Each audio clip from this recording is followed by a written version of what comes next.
পর্ব 4 প্রতিদান।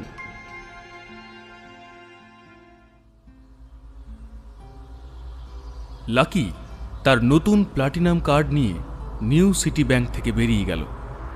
কলেজের ক্লাসে যেতে তার অনেকটাই দেরি হয়ে গিয়েছিল, তাই ইপসিতাকে কিছু না বলে কলেজের জন্য তড়িঘড়ি বেরিয়ে যায় সে। দক্ষিণ কলকাতার এক নামজাদা কলেজে পড়াশোনা করত লাকি। আগের দিন যা বৃষ্টি হয়েছিল তাতে শহরের ইতিউতি জল জমেছিল। বেলা বাড়লেও জল নামার কোনো লক্ষণ ছিল না। কলেজে ঢোকার সঙ্গে সঙ্গেই লাকির পা কাদার গর্তে পড়ে যায়। ছি ছি, মনে মনে বলল সে। তার ঠিক পাশেই একটা কল ছিল, সেখানে নিজের জুতোটা পরিষ্কার করে নেয়। বিড়বিড় করে কলেজ কর্তৃপক্ষের উদ্দেশ্যে সে বলতে থাকে, এত নামি একটা কলেজ, তার সামনে হাজার একটা গাড্ডা। বৃষ্টি হলেই এই গাড্ডাগুলো ভরে যায়, কিন্তু কেউ কিছু বলে না তাই নিয়ে। আগেও এই নিয়ে সে কলেজ কর্তৃপক্ষের কাছে অভিযোগ করেছে, কিন্তু লাভের লাভ কিছুই হয়নি। কলেজের তরফ থেকে তাকে বলা হয় অত টাকার ফান্ড নেই। সে কোনো রকমে তার জুতো পরিষ্কার করে, কিন্তু প্যান্টের কাদা কিভাবে মুছবে সে? একে তো ছেঁড়া প্যান্ট, তার উপরে আবার কাদা। বাথরুমে যাওয়ার কথা ভাবতে না ভাবতেই কলেজের বেল বেজে গেল। অগত্যা তাকে যেতে হলো ক্লাসের উদ্দেশ্যে। সে দরজার বাইরে থেকে দেখতে পেল প্রফেসর আনন্দময় লাহিড়ী ক্লাসে ইতিমধ্যেই ঢুকে পড়েছেন এবং পড়ানোর তোড়জোড় শুরু করেছেন। এদিকে প্রফেসর যখন দরজার দিকে তাকিয়ে লাকিকে দেখলেন, এক রাশ হতাশা যেন তাকে গ্রাস করল। লাকির যেন লজ্জায় মাথা হেঁট হয়ে গেল। ভিতরে ভিতরে তার খুবই খারাপ লাগলো। কলেজের সমস্ত প্রফেসরদের মধ্যে লাকির সবথেকে পছন্দের শিক্ষক এই আনন্দময় লাহিড়ী। আসলে কিছু প্রফেসর আছেন যারা লাকিকে নিয়ে খুবই হাসি ঠাট্টা করেন, কিন্তু একমাত্র এই আনন্দময় বাবুই লাকিকে সন্তান স্নেহে দেখেন। অন্যান্য প্রফেসররা লাকিকে নিয়ে মজা করলে তিনি তার পাশে দাঁড়াতেন। সে যাই হোক, লাকি মাথা নিচু করে ক্লাসে আসা মাত্রই অন্যান্যরা তার দিকে তাকিয়ে রইল। ক্লাসের একটা ছেলে বলল, এতদিন জানতাম সূর্য পশ্চিমে উঠতে পারে, কিন্তু এই মাল দেরিতে আসার পার্টি নয়। আরেকটা ছেলে বলে উঠল, এই ওর প্যান্টটা একবার দেখ, পায়ের চামড়া উকি মারছে। ইস, কি নোংরা! ভাই, ক্লাসে তো মেয়েরা আছে, এত নোংরা হয়ে কেউ আসে? সেই শুনে পাশে বসে থাকা একটি মেয়ে হা হা করে হেসে উঠে বলল, আরে পরিষ্কার জামা কাপড় পরার জন্য টাকা লাগে, ওর পরনে যে একটা প্যান্ট আছে সেটাই যথেষ্ট। ক্লাসের সবাই তখন লাকিকে নিয়ে মজা করতে থাকে, কিন্তু লাকি আজকে কারো কোনো কথায় কান দেয় না, বরং আজ তার মুচকি হাসি ছিল। ক্লাসের পড়ুয়াদের কোলাহল বাড়তেই সঙ্গে সঙ্গে প্রফেসর আনন্দময় লাহিড়ী চিৎকার করে বললেন, তোমরা এবার নিজেদের মধ্যে কথা বলা বন্ধ করবে। এরকম ভাবে কথা বললে আমি এখনই ক্লাস থেকে বেরিয়ে যাব। প্রফেসরের ধমকানি শুনে সবাই চুপ হয়ে গেল। লাকি ততক্ষণে ক্লাসের ভিতরে ঢুকে এক কোণে নিজের চেয়ারে গিয়ে বসল। আনন্দময় বাবু পড়াতে শুরু করলেন, কিন্তু পড়াতে গিয়ে বারবারই যেন তার নজর যাচ্ছিল লাকির দিকে। এদিকে সে বুঝতে পারছে না যে স্যার কি ইচ্ছা করেই তার দিকে তাকাচ্ছেন। লাকি অনুভব করল কোথাও যেন স্যারের প্রত্যাশা পূরণ করতে সক্ষম হয়নি সে। কিছুক্ষণের মধ্যে আবারও ক্লাসের ঘন্টা বেজে গেল এবং আনন্দময় বাবুর ক্লাসও শেষ হয়ে গেল। আজকের জন্য এটুকুই, আবার শুক্রবার তোমাদের সঙ্গে দেখা হচ্ছে। এই দুদিনে যে কাজগুলো তোমাদের করতে হবে সেগুলো আমি বোর্ডে লিখে দিচ্ছি। বোর্ডে লিখেই ক্লাস থেকে বেরিয়ে গেলেন আনন্দময় লাহিড়ী। আর তিনি বেরিয়ে যেতেই পিছনের দরজা থেকে কারো আওয়াজ ভেসে এলো, দৃষ্টি। এই আওয়াজ যখন সবার কানে পৌঁছে গেল তখন সকলেই পিছনের দরজার দিকে তাকালো। সেখানে দেখা গেল দৃষ্টির নতুন প্রেমিক রাহুলকে। রাহুলকে কলেজের, বিশেষ করে ক্লাসের সকলেই খুব ভালো করে চিনত। এই কলেজের মালিকের ছেলে, সে যে কতটা পাওয়ারফুল তার ধারণা ছিল সকলে। রাহুল দরজা থেকে উঁকি মারতেই ক্লাস মুহূর্তের মধ্যে খালি হয়ে গেল, শুধু 2-4 জন পড়ুয়া ছাড়া। রাহুল দৃষ্টির কাছে এলো এবং ঘাড়ে হাত রাখল। দৃষ্টিও সঙ্গে সঙ্গে তার বুকে ঝাঁপিয়ে পড়ল। ক্লাসে যে কয়েকজন ছিল তাদের সামনেই রাহুল দৃষ্টির ঠোঁটে একটু চুমু খেল। এই দৃশ্য দেখা মাত্রই ক্লাসে যে কয়েকজন ছিল তাদের সকলের নজর গেল লাকির দিকে। এদিকে রাহুলের বুকে দৃষ্টিকে দেখে লাকিও তেলে বেগুনে জ্বলে উঠল, কিন্তু তারপরেও সে রাগটাকে নিয়ন্ত্রণ করে খুবই শান্তভাবে বসেছিল। তার এক বন্ধু প্রীতম লাকিকে এসে জিজ্ঞেস করল, কিরে ভাই, এসব কি দেখছি? উত্তরে লাকি বলল, যা দেখছিস তাই হচ্ছে। আসলে এই বিষয়ে বিন্দুমাত্র চর্চা করার ইচ্ছে তার ছিল না। প্রীতম লাকিকে বলল, তুই কি জানিস যে এই রাহুল ছেলেটা কতটা বিপজ্জনক? এখনো পর্যন্ত কলেজের 5-5টা মেয়েকেও ফাঁদে ফেলেছে। দৃষ্টি সেই তালিকায় 6 নম্বর। মালিকের ছেলে বলে ও কি যা খুশি তাই করতে পারে।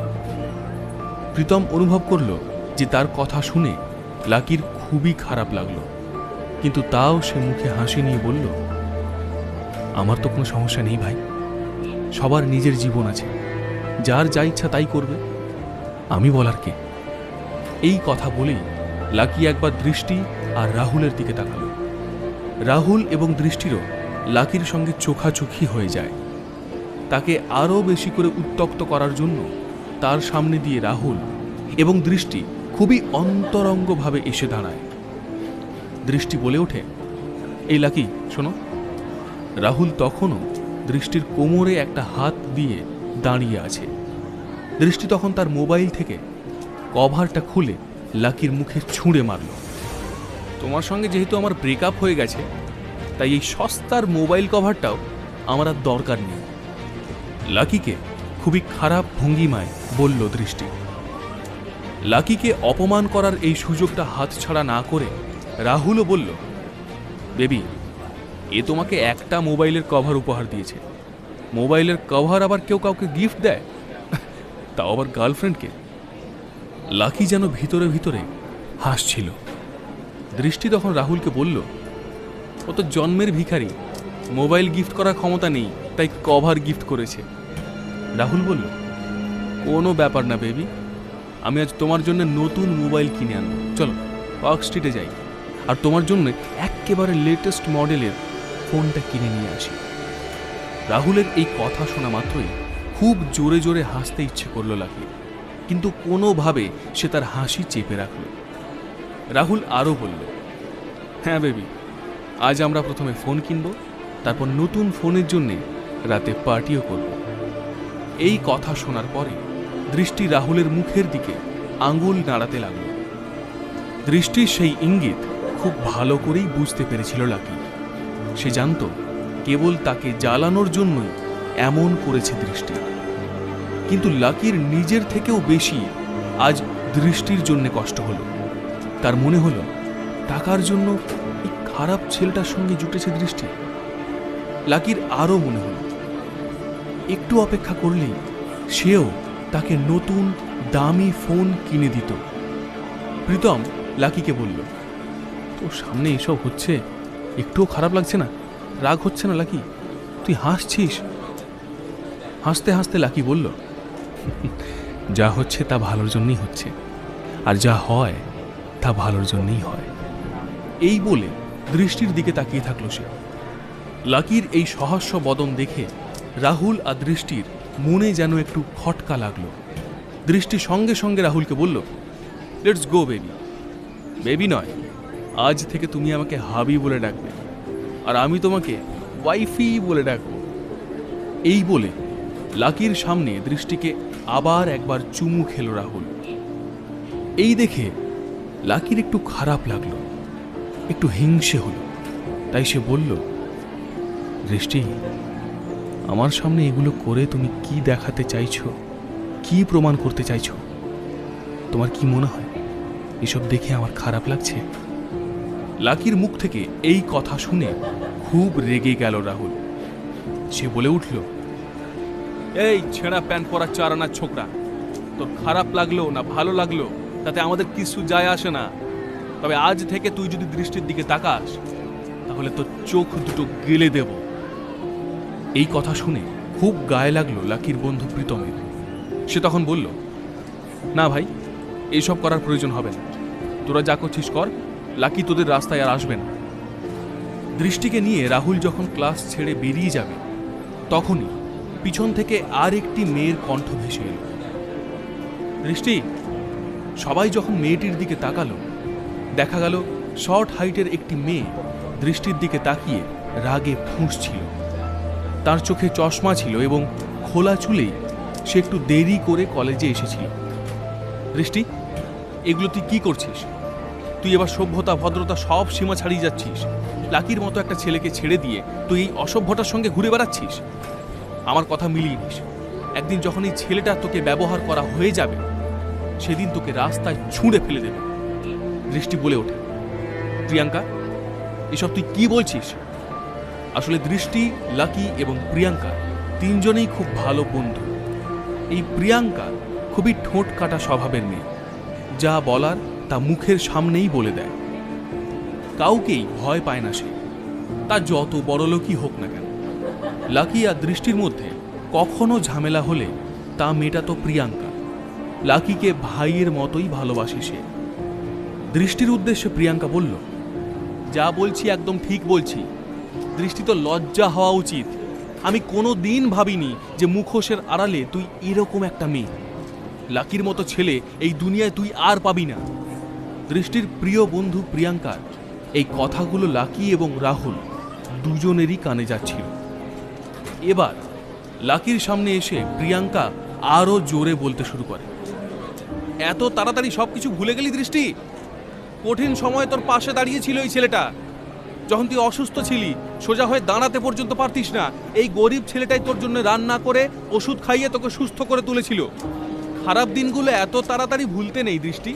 তুই কি করে ভুলে গেলি যে আমরা যখন দার্জিলিং বেড়াতে গিয়েছিলাম তোর পা মচকে গিয়েছিল, এই ছেলেটাই কাজ ছেড়ে দিয়ে তোর জন্য ছুটে এসেছিল অত দূর থেকে, যে তোকে এতটা ভালোবাসলো। আজ তুই তাকে ছেড়ে চলে যাচ্ছিস শুধু টাকার জন্য। প্রিয়াঙ্কার এই সব কথা মাথা নিচু করে শুনছে লাকি। তার চোখের সামনে দিয়ে দৃষ্টির সঙ্গে কাটানো ভালো সময়গুলো ভাসছে। দৃষ্টিকে সে যে কতটা ভালোবাসত বারবার ভাবছে। তাই আজ দৃষ্টি যে ফোনের কভারটা তার মুখে ছুঁড়ে মারল, একদিন সেটা কিনে দেওয়ার জন্যেই লাকিকে 3 দিন ধরে ওভার টাইম করতে হয়েছিল। এইসব কথা মনে করে লাকির চোখের কোণটা যেন ভিজে গেল। কিন্তু প্রিয়াঙ্কার কথা তখনও শেষ হয়নি। সে অনর্গল বলে যাচ্ছিল, আরে তুই ভাগ্যবান ছিলি, কারণ এমন একটা মানুষ তোকে ভালোবাসতো যে তোর খুশির জন্য বাইক কিনতে তিল তিল করে টাকা জমিয়ে যাচ্ছিল। তোর হয়তো জানা নেই এই ছেলেটা রোজ ভাত আর ডাল খেয়ে থাকছে যাতে তোর জন্য বাইক কিনে তোকে নিয়ে ঘুরতে পারে। আর এরকম একটা ছেলেকে তুই অপমান করছিস, ভিখিরি বলছিস। প্রিয়াঙ্কার মুখ থেকে এই কথাগুলো শোনার পর দৃষ্টির মুখ ফ্যাকাশে হয়ে যায়। এই কথাগুলো যেন তার বুকে ছুরির মতো বিঁধছিল। দৃষ্টি বলে উঠল, হ্যাঁ সব জানি, আমি সব জানি। আর এটাই তো ওর সমস্যা। আমি তো ওকে আগেই বলেছিলাম আমাকে বেশি ভালোবাসলে ভুগতে হবে। তাহলে ও আমাকে নিয়ে এত দূর এগোলো কেন? আমি চিজ স্যান্ডউইচ খেয়ে থাকতে চাই, ওই ডাল রুটিতে আমার মন জীবন কোনোটাই ভরবে না। লাকিও দৃষ্টির এই কথাগুলো মন দিয়ে শুনল, কিন্তু উত্তর দেওয়ার আগে হুট করে তার ফোনটা বেজে উঠল। মোবাইল বের করে দেখল একটা অপরিচিত নাম্বার থেকে ফোন আসছে। ফোনটা রিসিভ করতে যাবে তখনই হন্তদন্ত হয়ে দৃষ্টি আর রাহুল ক্লাসরুম ছেড়ে বেরিয়ে যাচ্ছে। চলো ভাবি, এসব ছাপোষা মধ্যবিত্ত নাটক শোনার সময় আমার নেই। রাহুলের হাত ধরে বেরিয়ে গেল দৃষ্টি। এদিকে ফোনে লাকি কিছু বলার আগেই ঠিক কি শুনল লাকি? কে ফোন করেছে তাকে? এবার কি তাহলে তার জীবন বদলাবে? এর পরের গল্প জানতে হলে শুনতে থাকুন